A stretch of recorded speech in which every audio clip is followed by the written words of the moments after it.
A motor vehicle has lighting and signaling devices mounted to or integrated into its front, rear, sides, and, in some cases, top.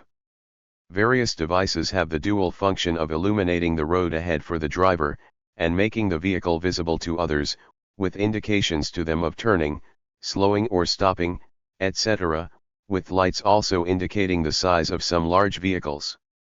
Many emergency vehicles have distinctive lighting equipment to warn drivers of their presence. Early road vehicles used fueled lamps before the availability of electric lighting. The first Ford Model T used carbide lamps for headlights and oil lamps for tail lights. It did not have all-electric lighting as a standard feature until several years after its introduction. Dynamos for automobile headlights were first fitted around 1908 and became commonplace in 1920s automobiles. Trafficators signaling arms that flipped up, which later were lighted, were introduced in about 1900. Silent film star Florence Lawrence is credited with introducing an innovative version of the signaling arm in 1914, a predecessor to the modern turn signal, and a mechanical brake signal. She did not patent these inventions, however, and received no credit or profit from them. Tail lights and brake lights were introduced around 1915, and by 1919, low-beam or dipped-beam headlights were available. Sealed beam headlights were introduced in 1936 and standardized as the only acceptable type in the US in 1940. Self-canceling turn signals were developed in 1940. By 1945, headlights and signal lights were integrated into the body styling. Halogen headlights were developed in Europe in 1960. High-intensity discharge, HID, headlights were produced starting in 1991. In 1993, the first LED tail lights were installed on mass-production automobiles, with LED headlights subsequently being introduced in the 2000s as more powerful LEDs became available. The color of light emitted by vehicle lights is largely standardized by established conventions, first codified in the 1949 Geneva Convention on Road Traffic and later specified in the 1968 United Nations Vienna Convention on Road Traffic. With some regional exceptions, lights facing rearward must emit red light, side-facing lights and all turn signals must emit amber light, and lights facing forward must emit white or selective yellow light. No other colors are permitted except on emergency vehicles. Vehicle lighting color specifications can differ somewhat in countries that have not signed the 1949 and/or 1968 conventions. Examples include turn signals and side marker lights in North America, as described in those light sections later in this article. Forward illumination is provided by high, main, full, driving, and low, dipped, passing, beam headlights, which may be augmented by auxiliary fog lights, driving lights, or cornering lights. Low beam, also called dipped beam, passing beam, or meeting beam, headlights provide adequate forward and lateral illumination without dazzling other road users with excessive glare. This beam is specified for use whenever other vehicles are present ahead. UNECE regulations for dipped beam headlights specify a beam with a sharp, asymmetric cutoff. The half of the beam closest to oncoming drivers is flat and low, while the half of the beam closest to the outside of the road slopes up and towards the near side of the roadway. This permits a functional compromise where it is possible to substantially prevent glare for oncoming drivers, while still allowing adequate illumination for drivers to see pedestrians, road signs, hazards, etc. on their side of the road. The United States and Canada use proprietary FMVSS/CMVSS standards instead of UNECE regulations. These standards contain regulations for dipped beam headlights that also specify a beam with a sharp, asymmetric cutoff. The half of the beam closest to oncoming drivers is also flat and low, but not as low as prescribed in UNECE regulations. The half of the beam closest to the outside of the road is also flat, but higher than the half closest to oncoming vehicles. This results in substantially increased glare for oncoming drivers and also poorer illumination of the near side of the roadway in comparison to headlights conforming to UNECE regulations. High beam, also called main beam, driving beam, or full beam, headlights provide an intense, center-weighted distribution of light with no particular glare control. Therefore, they are only suitable for use when alone on the road, as the glare they produce will dazzle other drivers. UNECE regulations permit higher intensity high-beam headlights than allowed under US and Canadian FMVSS/CMVSS standards. Auxiliary high-beam lights may be fitted to provide high-intensity light to enable the driver to see at longer range than the vehicle's high-beam headlights. Such lights are most notably fitted on rally cars, and are occasionally fitted to production vehicles derived from or imitating such cars. They are common in countries with large stretches of unlit roads, or in regions such as the Nordic countries that receive fewer daylight hours during winter. Driving light is a term hailing from the early days of nighttime driving, when it was relatively rare to encounter an opposing vehicle. Only on occasions when opposing drivers passed each other would the low, dipped or passing, beam be used.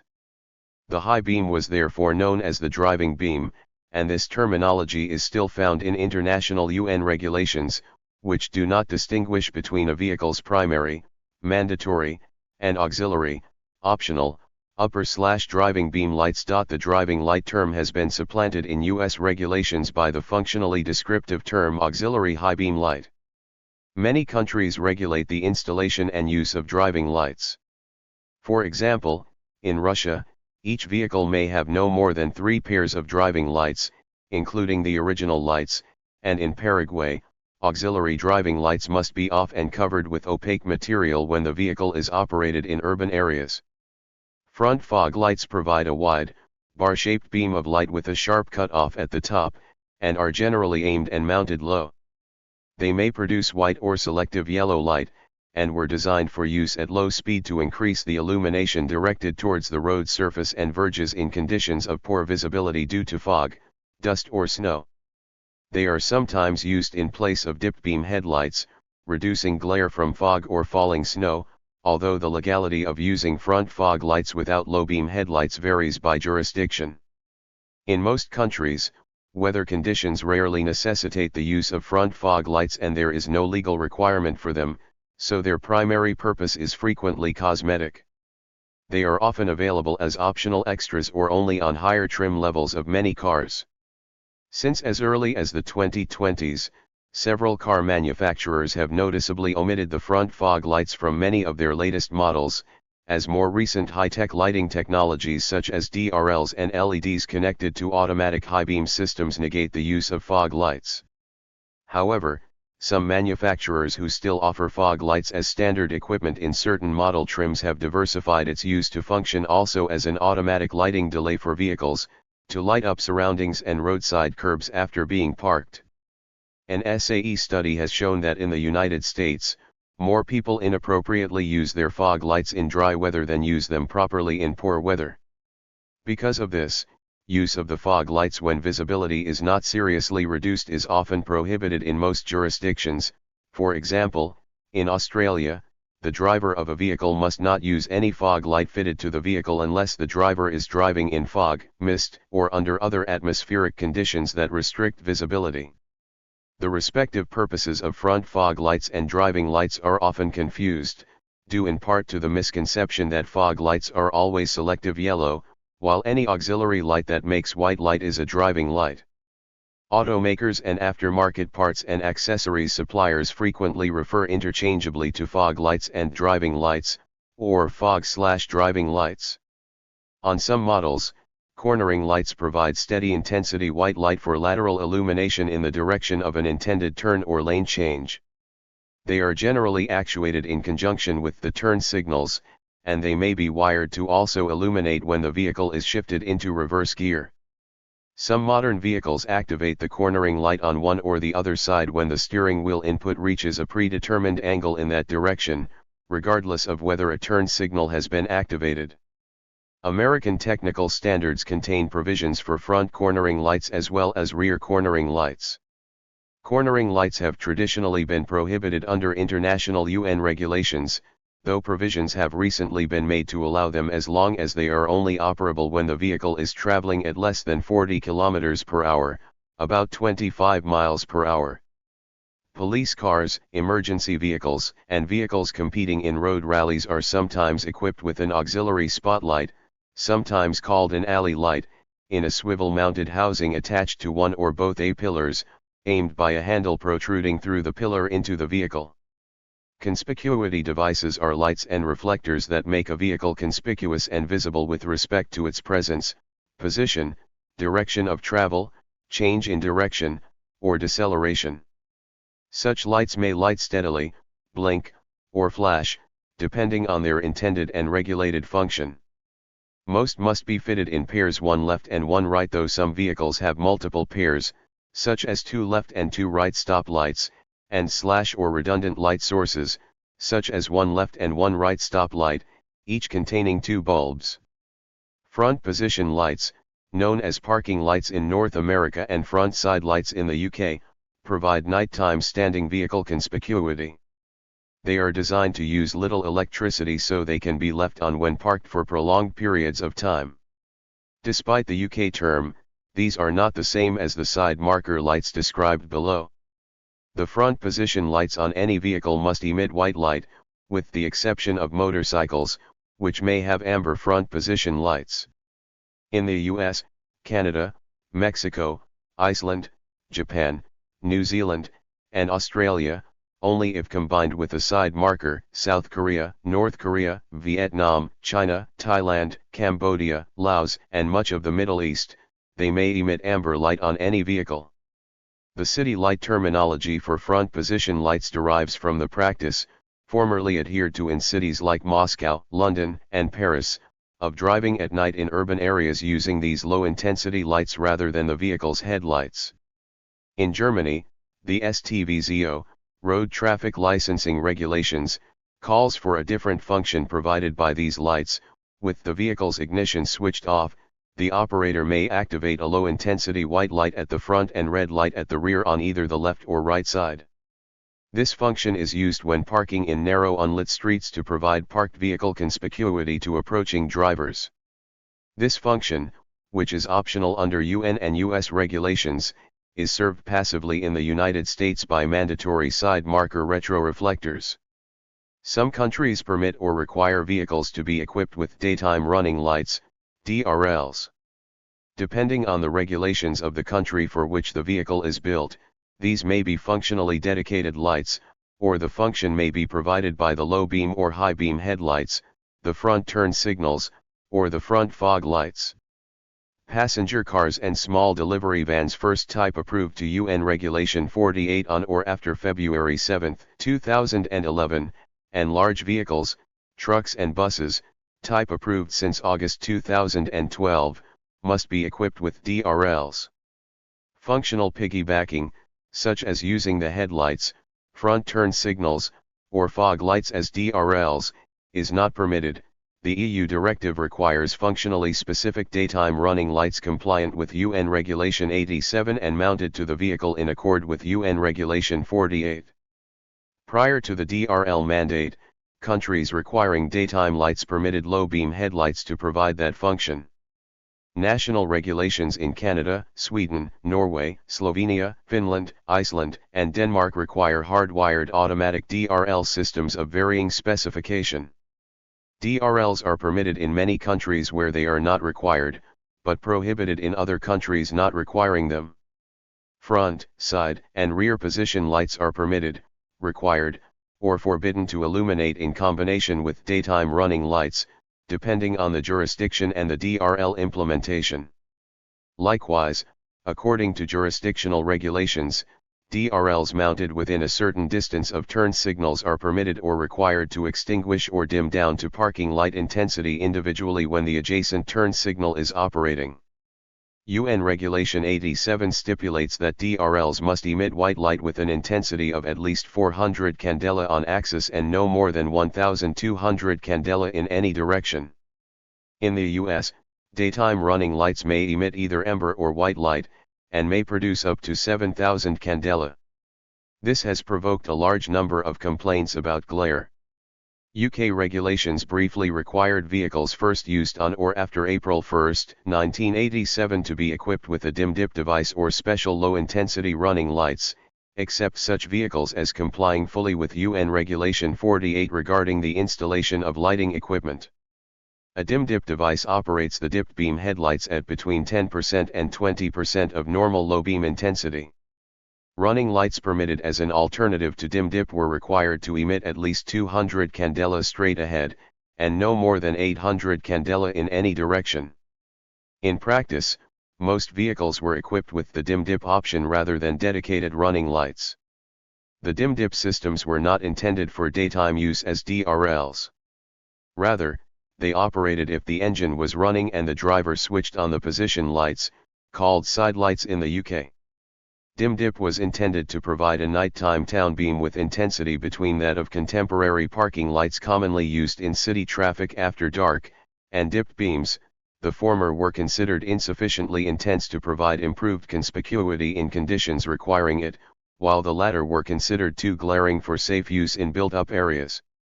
The UK was the only country to require such dim dip systems, though vehicles so equipped were sold in other Commonwealth countries with left-hand traffic. In 1988, the European Commission successfully prosecuted the UK government in the European Court of Justice, arguing that the UK requirement for dim dip was illegal under EC directives prohibiting member states from enacting vehicle lighting requirements not contained in pan-European EC directives.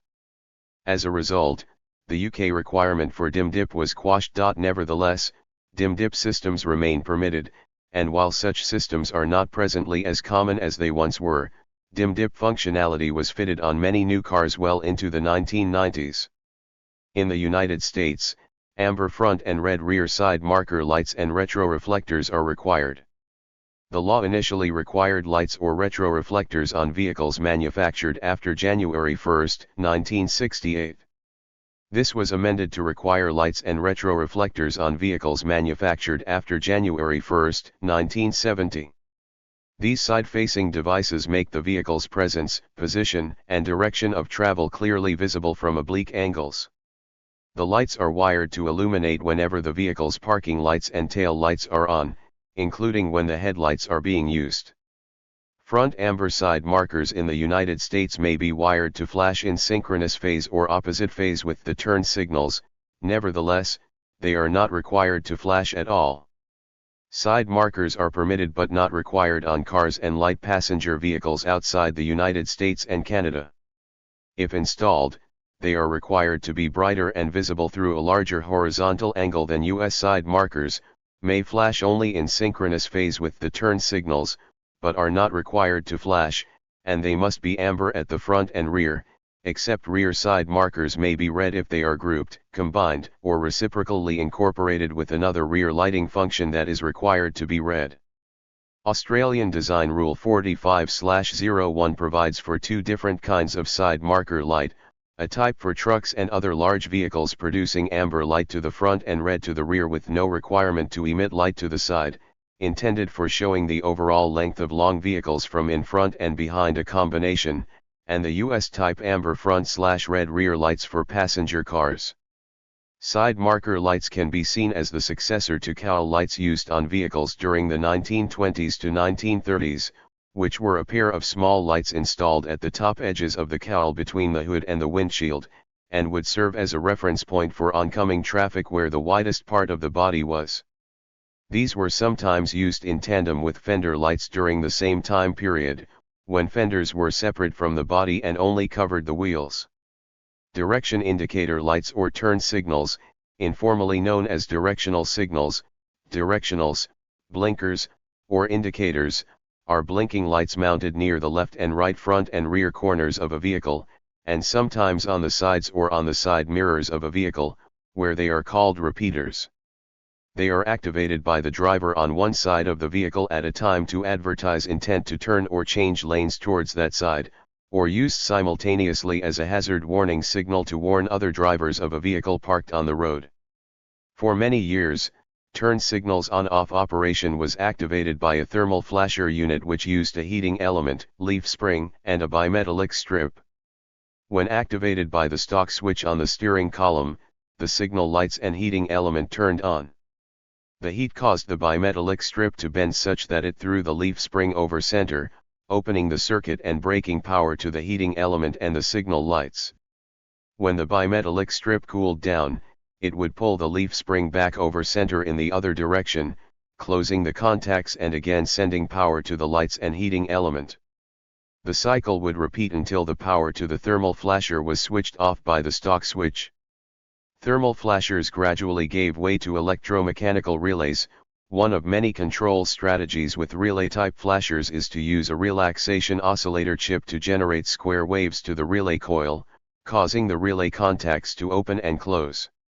Modern cars now use a relaxation oscillator and solid-state relay built into the body control module to flash the lights, and use speakers to produce the distinctive clicking sound associated with turn signals, which was previously made by a relay or the leaf spring in a thermal flasher.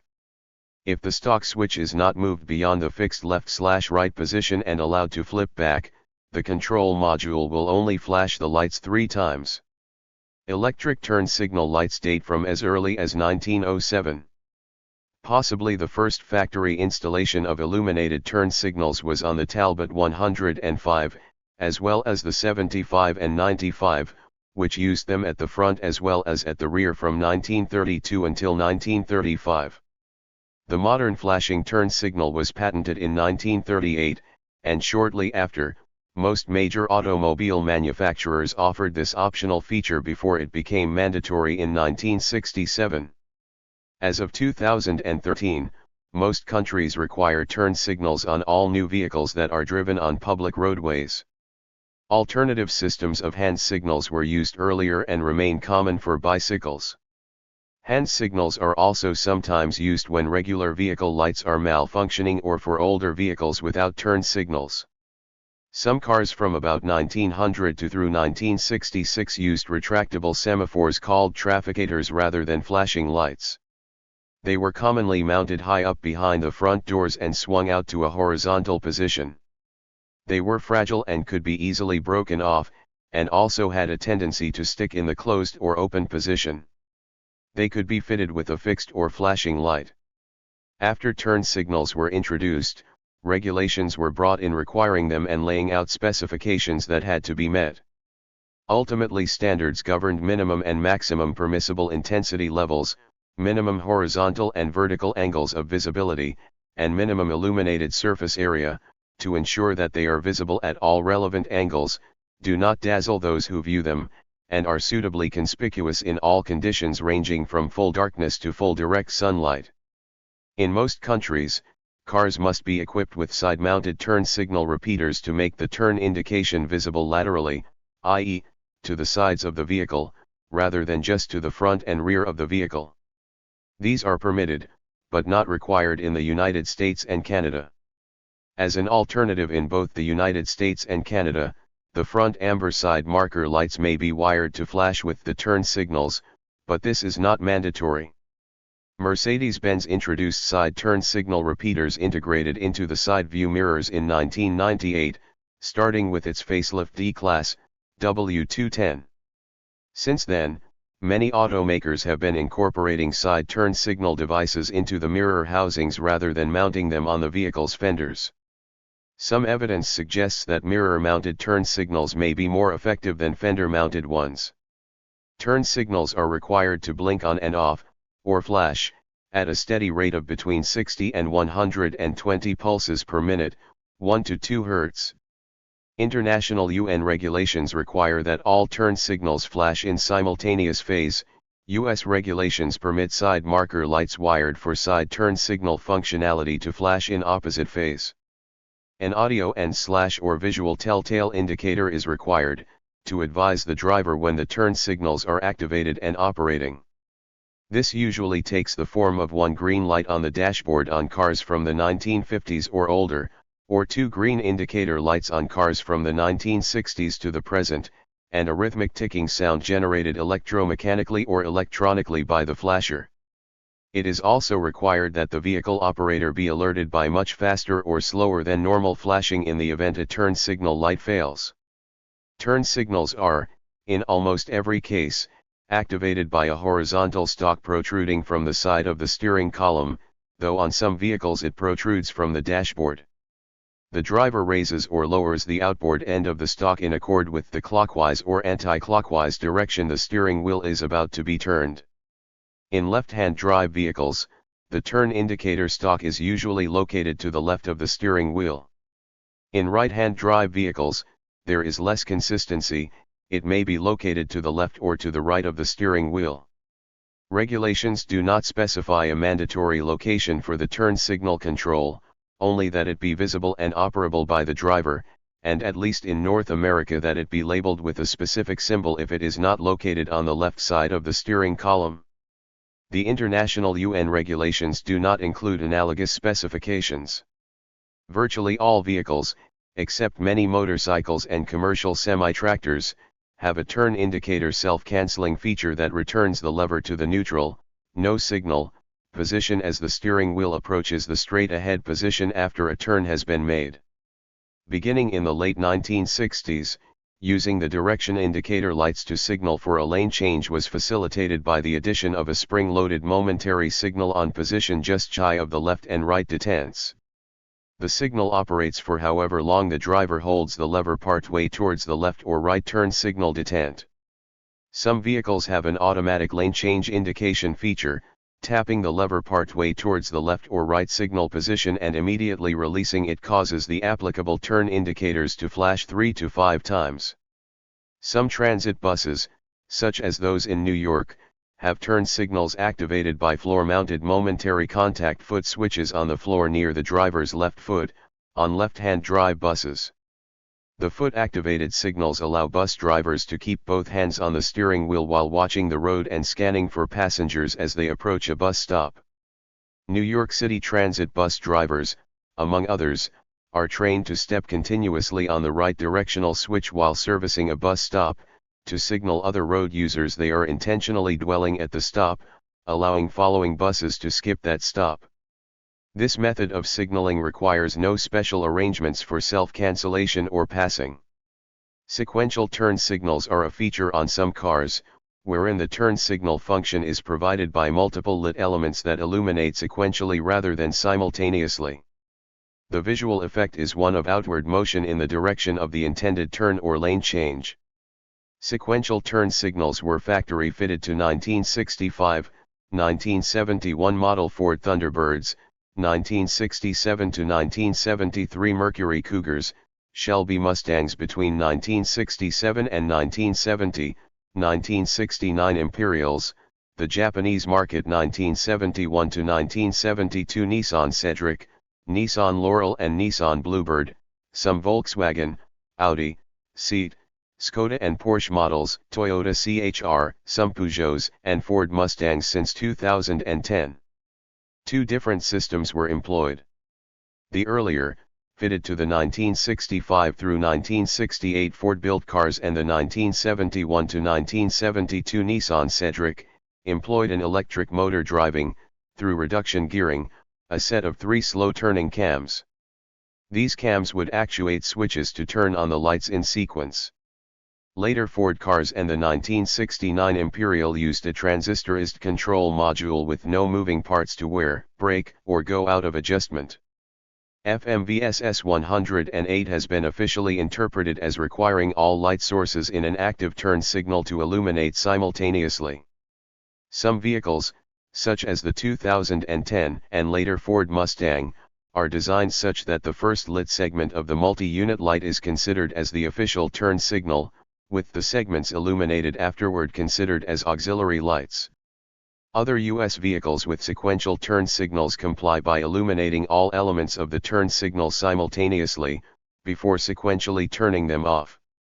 Until the early 1960s, most front turn signals worldwide emitted white light and most rear turn signals emitted red light.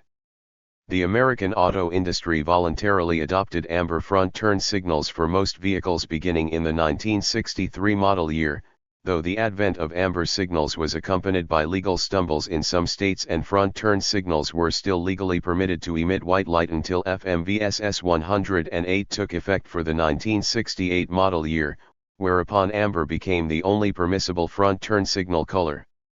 Currently, most countries outside the United States and Canada require that all front, Side and rear turn signals produce amber light.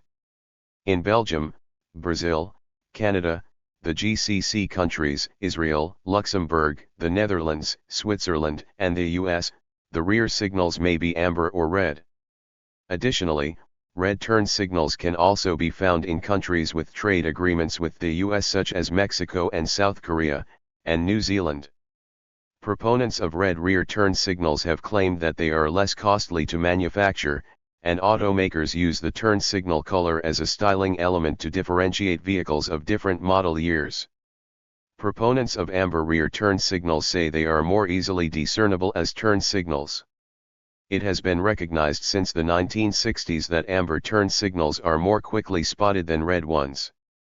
A 2008 U.S. study by the National Highway Traffic Safety Administration suggests vehicles with amber rear signals rather than red ones are up to 28% less likely to be involved in certain kinds of collisions.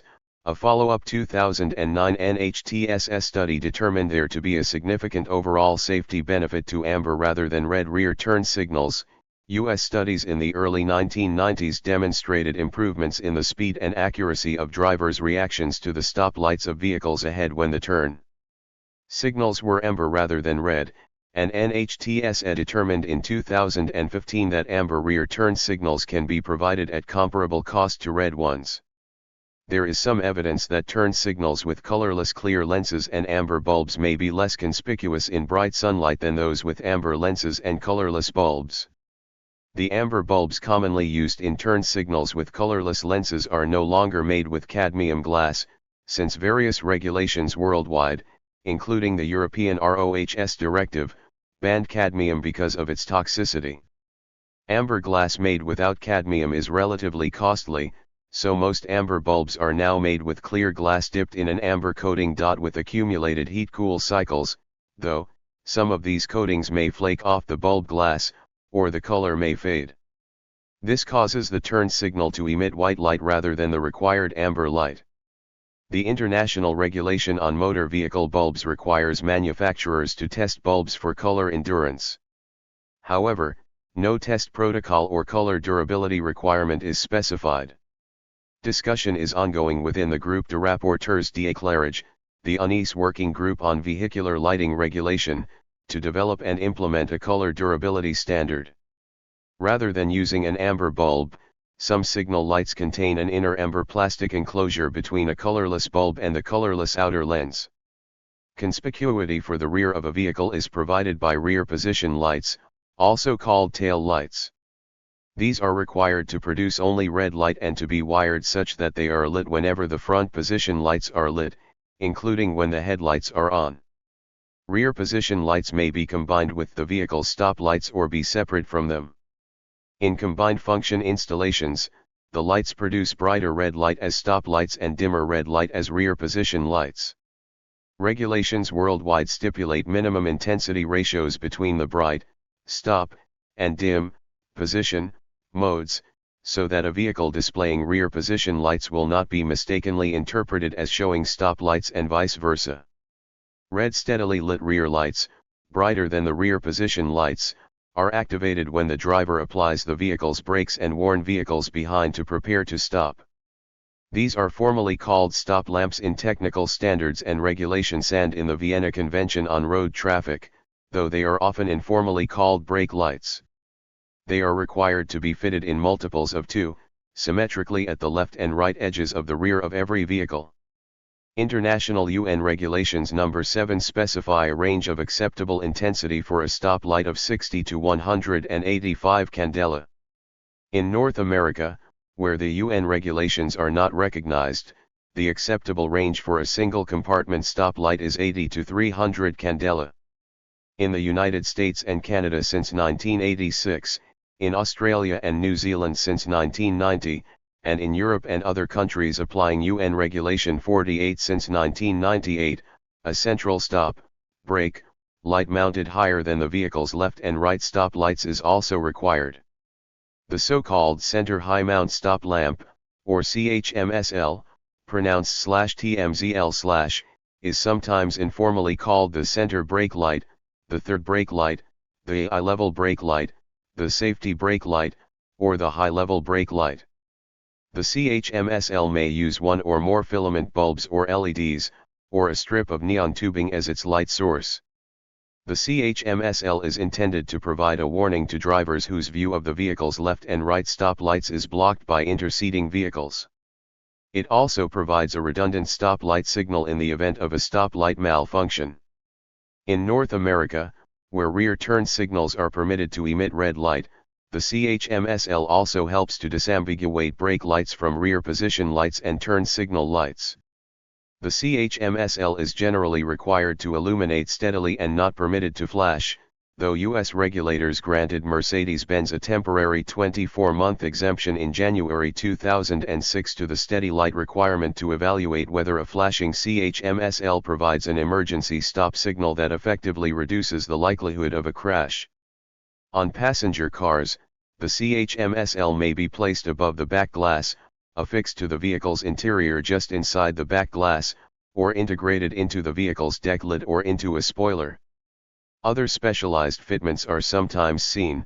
The Jeep Wrangler and Land Rover Freelander have the CHMSL on a stalk fixed to the spare wheel carrier. Trucks, vans, and commercial vehicles sometimes have the CHMSL mounted to the trailing edge of the vehicle's roof. The CHMSL is required by regulations worldwide to be centered laterally on the vehicle, though UN Regulation 48 permits lateral offset of up to 15 cm if the vehicle's lateral center is not coincident with a fixed body panel, but instead separates movable components such as doors. Such an offset can be seen on the third-generation Renault Master and first-generation Ford Transit Connect vans. The height of the CHMSL is also regulated, both in absolute terms and with respect to the mounting height of the vehicle's conventional left and right stop lights. Depending on the left and right light's height, the lower edge of the CHMSL may be just above the left and right light's upper edge. The 1952 Volkswagen bus was equipped with only one stop light, mounted centrally and higher than the left and right rear lights, which did not produce a stop light function. The 1968 to 1971 Ford Thunderbird could be ordered with optional supplemental high-mounted stop and turn signal lights integrated into the left and right interior trim surrounding the rear glass. The Oldsmobile Toronado, from 1971 to 1978, and the Buick Riviera, from 1974 to 1976, had similar dual high-mounted supplemental stop/turn lights as standard equipment. These were located on the outside of the vehicle below the bottom of the rear glass. This type of configuration was not widely adopted at the time. Car and lighting manufacturers in Germany experimented with dual high-mount supplemental stop lights in the early 1980s, but this effort, too, failed to gain wide popular or regulatory support. Effective with the 1986 model year, the United States National Highway Traffic Safety Administration and Transport Canada mandated that all new passenger cars come equipped with a CHMSL. The requirement was extended to light trucks and vans for the 1994 model year. Early studies involving taxicabs and other fleet vehicles found that a third high-level stop light reduced rear-end collisions by about 50%. Once the novelty effect wore off as most vehicles on the road came to be equipped with a CHMSL, the crash avoidance benefit declined. However, said benefit has not declined to zero, and a CHMSL has become so inexpensive to incorporate into a vehicle that it remains a cost-effective collision avoidance feature even at the long-term enduring crash reduction benefit of 4.3%. A NHTSA report suggests that a vehicle equipped with a CHMSL has 23.7% less risk to be involved as a lead vehicle in a chain collision and 16% less risk to be involved as a middle vehicle in such a collision. Emergency stop signaling is a lighting function wherein the vehicle's stop, brake, lights and or hazard/turn indicators flash in phase at 3 to 5 Hz under heavy or urgent braking. The emergency stop signal is automatically activated if the vehicle speed is greater than 50 km/h 31 mph and the emergency braking logic defined by Regulation No. 13, heavy vehicles, 13H, light vehicles, or 78, motorcycles, is activated. The S may be displayed when a light vehicle's deceleration is greater than 6 meters per square second, 20 feet/s2, or a heavy vehicle's deceleration is greater than 4 meters per square second, 13 feet/s2, and the S must be discontinued once the vehicle's deceleration drops below 2.5 meters per square second, 8.2 feet/s2. In February 2019, members of the European Parliament approved rules making emergency stop signals mandatory on new vehicles sold in the European Union. Toyota, Mercedes-Benz, Volvo, and BMW were among the earlier automakers to begin equipping vehicles with S. In 2013, Kia introduced the concept on some of their Australian market models. Other methods of severe braking indication have also been implemented. Some Volvo models make the stop lights brighter, and some BMWs have adaptive brake lights that effectively increase the size of the stop lights under severe braking by illuminating them at brighter than normal intensity. As long as the brighter than normal stop lights are within the regulated maximum intensity for stop lights in general, this kind of implementation does not require specific regulatory approval, since the stop lights continue to operate in accord with general stop light regulations. The idea behind such emergency braking indicator systems is to catch following drivers' attention with increased urgency. However, there remains considerable debate over whether the system offers a measurable increase in safety. To date, studies of vehicles with S have not shown significant improvement. The systems used by BMW, Volvo, and Mercedes differ not only in operational mode, growing versus intensifying versus flashing, respectively, but also in such parameters as the deceleration threshold of activation. Data is being collected and analyzed in an effort to determine how such a system might be implemented to maximize a safety benefit, if such a benefit can be realized with visual emergency braking displays.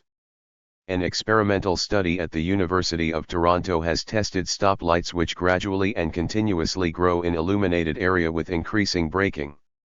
The S is not expensive because it reuses existing warning and stop signals. One potential problem with flashing stop lights in the United States and Canada is regulations that permit flashing stop lights to be used as rear turn signal and hazard lights, in lieu of separate dedicated lights. In Europe and other countries adhering to UN Regulation 48, vehicles must be equipped with 1 or 2 bright red rear fog lamps, which serve as high-intensity rear position lights to be activated in poor visibility conditions to make the vehicle more visible from the rear. The allowable range of intensity for a rear fog light is 150 to 300 candela, within the range of a US stoplight. Rear fog lights are not required equipment in the US, but they are permitted, and they are found almost exclusively on European brand vehicles in North America. Audi, Jaguar, Mercedes-Benz, Mini, Land Rover, Porsche, Saab, and Volvo provide functional rear fog lights on their North American models. Some vehicles from non-European brands which are adapt-ions of European market offerings, such as the first-generation Ford Transit Connect, have come standard with rear fog lights, or vehicles with European market counterparts, such as the second-generation Chrysler 300, have an option for them. The final generation Oldsmobile Aurora also had dual rear fog lights installed in the rear bumper as standard equipment. Most jurisdictions permit rear fog lights to be installed either singly or in pairs. If a single rear fog is fitted, most jurisdictions require it to be located at or to the driver's side of the vehicle's center lane, whichever side is the prevailing driver's side in the country in which the vehicle is registered. This is to maximize the sight line of following drivers to the rear fog light. In many cases, a single reversing light is mounted on the passenger side of the vehicle, positionally symmetrical with the rear fog. If 2 rear fog lights are fitted, they must be symmetrical with respect to the vehicle's center lane. Proponents of twin rear fog lights say 2 lights provide vehicle distance information not available from a single light. Proponents of the single rear fog light say dual rear fog lights closely mimic the appearance of illuminated stop lights, which are mandatorily installed in pairs, reducing the conspicuity of the stop light's message when the rear fogs are activated. To provide some safeguard against rear fog lights being confused with stop lights, UN Regulation 48 requires a separation of at least 10 centimeters between the closest illuminated edges of any stoplight and any rear fog light. To warn adjacent vehicle operators and pedestrians of a vehicle's rearward motion, and to provide illumination to the rear when reversing, each vehicle must be equipped with one or two rear-mounted, rear-facing reversing, or backup, lights. Reversing lights are required to produce white light by US and international UN regulations. However, some countries have at various times permitted amber reversing lights. In Australia and New Zealand, for example, vehicle manufacturers were faced with the task of localizing American cars originally equipped with combination red brake/turn signal lights and white reversing lights. Those countries' regulations permitted the amber rear turn signals to light up steadily as reversing lights, so automakers and importers were able to combine the mandatorily amber rear turn signal and optionally amber reversing light function, and so comply with the regulations without the need for additional lighting devices.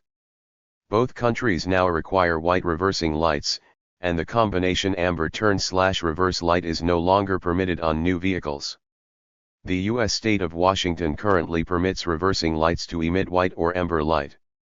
Some car models have white reversing lights in the front turn indicators that switch on with the rear reversing lights. The rear registration plate is illuminated either by a single or a pair of yellow or white lights, affixed within the indentation of the trunk or bumper. It is designed to light the surface of the plate without creating light directly visible to the rear of the vehicle, and must be illuminated whenever the position lights are lit. Large vehicles such as trucks and buses are in many cases required to carry additional lighting devices beyond those required on passenger vehicles. The specific requirements vary according to the regulations in force where the vehicle is registered. In the US and Canada, vehicles over 80 inches, 2.032 m, wide must be equipped with 3 amber front and 3 red rear identification lights spaced 6 to 12 inches, 15 to 30 centimeters, apart at the center of the front and rear of the vehicle, as high as practicable. The front identification lights are typically mounted atop the cab of the vehicle. The purpose of these lights is to alert other drivers to the presence of a wide, and usually tall, vehicle. UN Regulation 48 requires vehicles exceeding 2.10 meters, 83 in width to be equipped with white front and red rear end outline marker lights on both the left and right, which, like North American identification lights, are intended to indicate a vehicle's overall width and height. The front clearance lights may be amber in Australia and New Zealand. US and Canadian regulations require large vehicles to be equipped with amber side marker lights and reflectors mounted midway between the front and rear side markers. Australian Design Rule 45/01 provides for side marker lights on trucks and other large vehicles producing amber light to the front and red to the rear with no requirement to emit light to the side. Until about the 1970s in France, Spain, Morocco, and possibly other countries, many commercial vehicles and some Soviet Sovtransavto road trains had a green light mounted on the rear offside. This could be operated by the driver to indicate that it was safe for the following vehicle to overtake. The hazard warning signal, sometimes called hazard warning flashers, hazard warning lights, emergency lights, four-way flashers, hazards, or flashers, is provided by flashing all of a vehicle's left and right turn signals simultaneously and in phase. Hazard warning signals first appeared as aftermarket accessories in the early 1950s. By the late 1960s, regulations around the world came to require all new vehicles to be so equipped. Operation of the hazard flashers must be from a control independent of the turn signal control, and an audio-visual telltale must be provided to the driver. This function is meant to indicate a hazard such as a vehicle stopped in or near moving traffic, a disabled vehicle, a vehicle moving substantially slower than the flow of traffic such as a truck climbing a steep grade, the presence of stopped or slow traffic ahead on a high-speed road or the presence of stopped or slow traffic ahead on unpredictable natural disasters like earthquakes, floods, landslides. In vehicles with separate left and right green turn signal telltale on the dashboard, both left and right indicators may flash to provide a visual indication of the hazard flasher's operation. In vehicles with a single green turn signal telltale on the dashboard, a separate red telltale must be provided for hazard flasher indication. Because the hazard flasher function operates the vehicle's left and right turn signals, a left or a right turn signal function may not be provided while the hazard flashers are operating. Apart from its use as emergency lighting, a single flash of the hazard lights is used to show gratitude to yielding drivers in several countries. However, in the United Kingdom, they must not be used except to warn others of either a temporary obstruction when the vehicle is stationary or a hazard ahead on a dual carriageway with a speed limit of at least 50 miles per hour. Retroreflectors, also called reflex reflectors, produce no light of their own, but rather reflect incident light towards its source, such as another driver's headlights. They are regulated as automotive lighting devices, and specified to account for the separation between a vehicle's headlights and its driver's eyes. Thus, vehicles can remain conspicuous even with their lights off. Regulations worldwide require all vehicles and trailers to be equipped with rear-facing red retroreflectors. In countries where UN Regulation No. 48 is applied, these must be triangular on trailers and non-triangular on vehicles other than trailers. Since 1968, U.S. regulations also require side-facing retroreflectors, amber in front and red in the rear. Sweden, South Africa, and other countries have at various times required white front-facing retroreflectors. International UN regulations explicitly permit vehicle signal lights with intensity automatically increased during bright daylight hours when sunlight reduces the effectiveness of the stop lights, and automatically decreased during hours of darkness when glare could be a concern. Regulations in the US and by the UN contain provisions for determining the minimum and maximum acceptable intensity for lights that contain more than a single light source. Some jurisdictions, such as the U.S. states of Washington, Oregon and Idaho, permit vehicles to be equipped with auxiliary rear signal systems displaying green light when the accelerator is depressed, yellow light when the vehicle is coasting, and red light when the brake is depressed. Such systems have in the past been sold as aftermarket accessories, but are today seldom seen in traffic. Since the late 1960s, there have been proposals to introduce a front-mounted brake light, where green or blue lights would indicate to pedestrians at crossings that an approaching vehicle is slowing down. A small subjective survey was undertaken in the US in 1971. In 2014, the idea was suggested by Slovakian Lubomir Marjak, of manufacturing company Lumico, which makes front brake lights, to German EU parliamentarian Dieter Lebrechtskog. Field tests were done in Germany in 2017, as well as in Slovakia in 2022 and 2023. More tests are planned in Italy. Expert analysts have found severe flaws in these tests and the accompanying safety claims.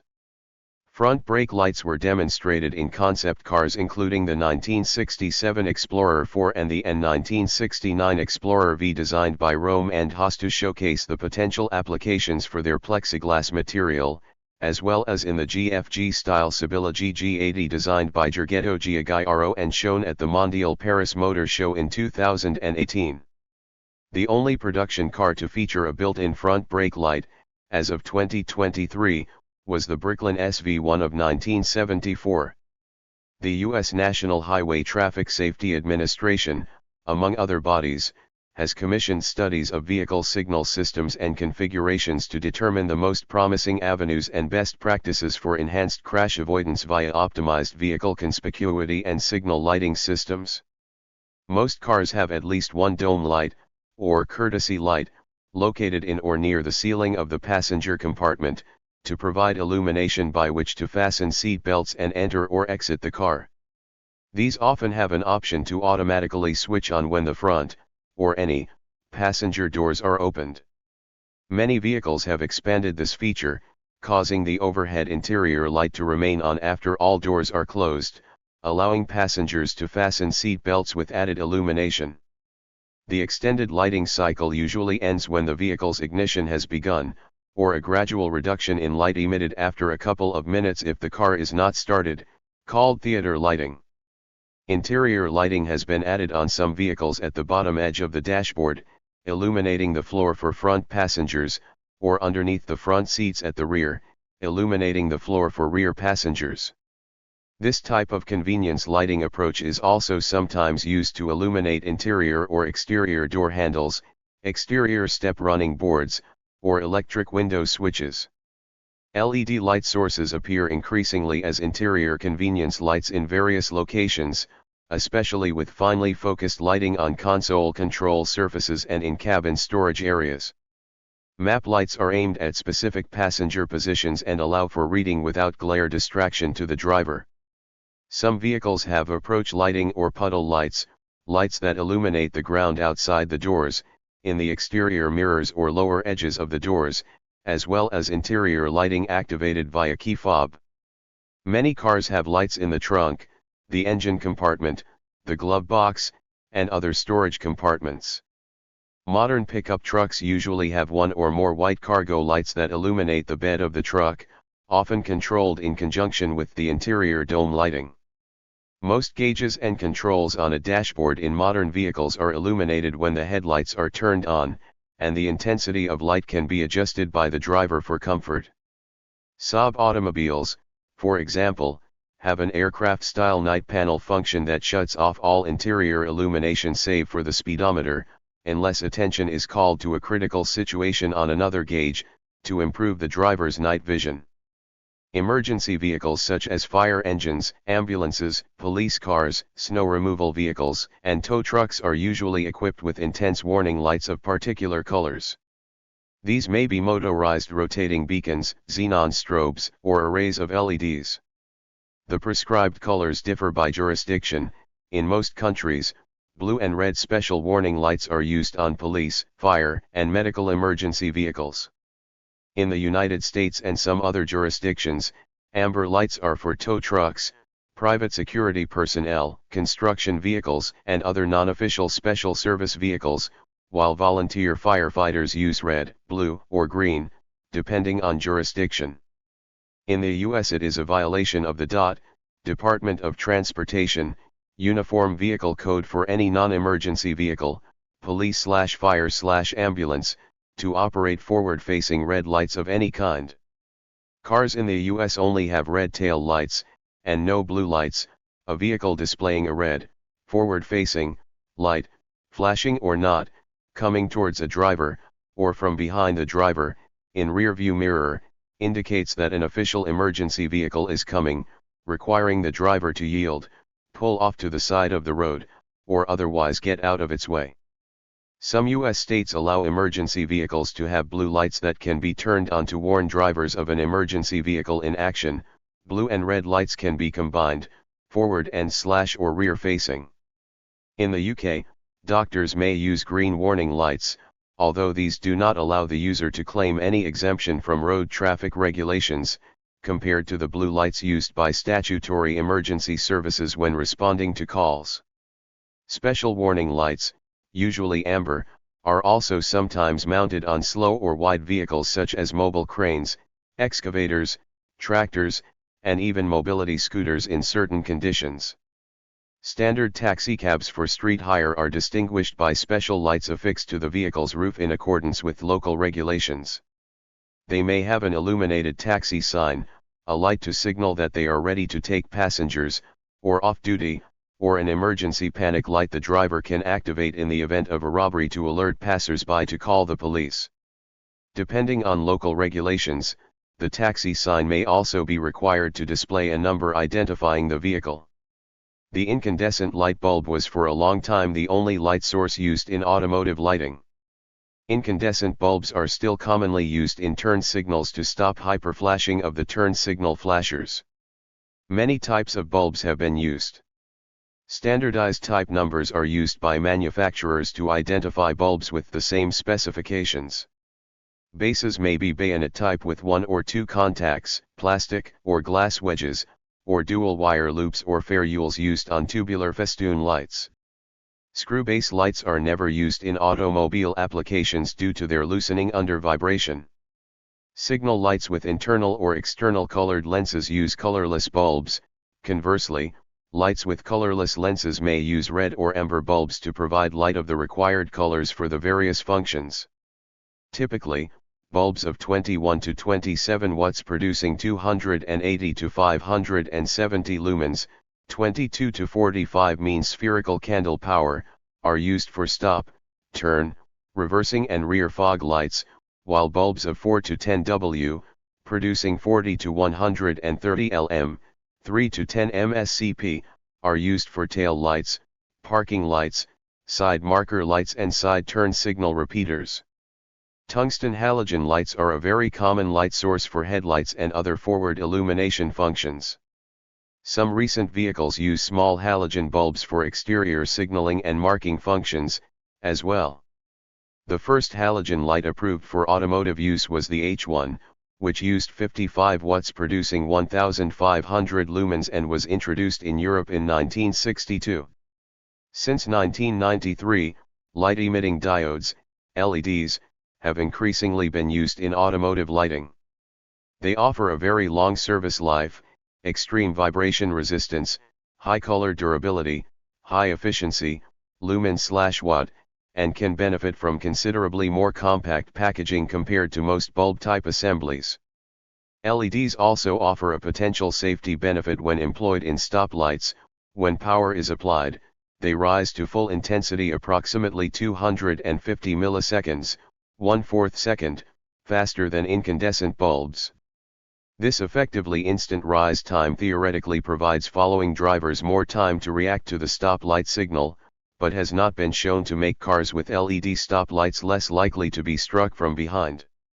LEDs were first applied to automotive lighting in center high-mount stop lamps, CHMSLs, beginning with the 1986 Chevrolet Corvette. Adoption of LEDs for other signal functions on passenger cars is gradually increasing with demand for the technology and related styling updates. The first car registered to drive on the road with full LED rear lights was Land Rover's LCV 2/3 concept car in the 1990s. At the time, the only light function that was difficult to reproduce was the reverse light, as white LEDs did not yet exist. The reverse function was only achievable with the introduction of blue LEDs. By mixing red, green, and blue LEDs in a defined distributed pattern behind a lens, white light was produced that conformed to the legal requirements of a reverse light. In North America, the 2000 Cadillac DeVille was the first passenger car with LED tail lights. The 2002 Kia Opirus was an early adopter of LED front turn signals. The 2007 Audi R8 used 2 strips of optically focused high-intensity LEDs for its daytime running lights. Optional on the R8 outside North America were the world's first LED headlights, made by AL Automotive Lighting. The low and high beams, along with the position, parking, light and front turn signal, all use LEDs. The Lexus LS600H features LED low beam, position, and side marker lights in North America, and the 2009 Cadillac Escalade Platinum used LEDs for the low and high beams, as well as for the position and side marker lights. The Mercedes-Benz S-Class, W222, used entirely LED lights, even in the most basic trim level. LED lights are used for flashing beacon lights on vehicles such as maintenance trucks. Previously, traditional light sources required the engine to continue running to ensure that the battery would not become depleted if the lights were to be used for more than a few hours. The energy-efficient nature of LEDs allows them to continue flashing with the engine off. LED lighting systems are sensitive to heat. Due to the negative influences of heat on the stability of photometric performance and the light transmitting components, the importance of thermal design, stability tests, usage of low UV type LED modules and UV resistance tests of internal materials has increased dramatically. For this reason, LED signal lights must remain compliant with the intensity requirements for the functions they produce after 1 minute and after 30 minutes of continuous operation. In addition, UN Regulation 112 contains a set of tests for LED modules, including color rendering, UV radiation, and temperature stability tests. According to UN Regulations 112 and 123, mechanical, electromechanical or other devices for headlights must withstand endurance tests and function failure tests. High-intensity discharge, or HID lights, sometimes referred to as xenon lights, are modified metal halide lights employing xenon fill gas. Traditional HID lights, such as those used for general lighting, have a long warm-up time. Headlights must provide light very shortly after they are turned on, and the xenon gas serves to reduce warm-up time. Neon light tubes were introduced into series production for the center high-mount stoplight on the 1995 Ford Explorer. Notable later uses included the 1998 Lincoln Mark 8 with a neon tube spanning the width of the trunk deck lid, and the BMW Z8, which made extensive use of neon. Neon lights offer the same nearly instant rise time as LEDs, but require a high-voltage ballast. In December 2023, Mercedes-Benz received approval in California and Nevada, the only states where it is legal to operate their self-driving vehicles, for turquoise lights in accordance with SAE standard J3134, to indicate to outside observers that the car's self-driving system is engaged.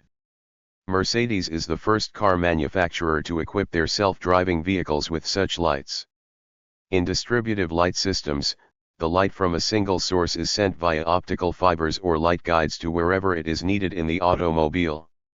Light guides are commonly used to distributivity light dashboard displays, and premium vehicles are beginning to use distributive systems for lighting such items as door locks, window controls, and cup holders.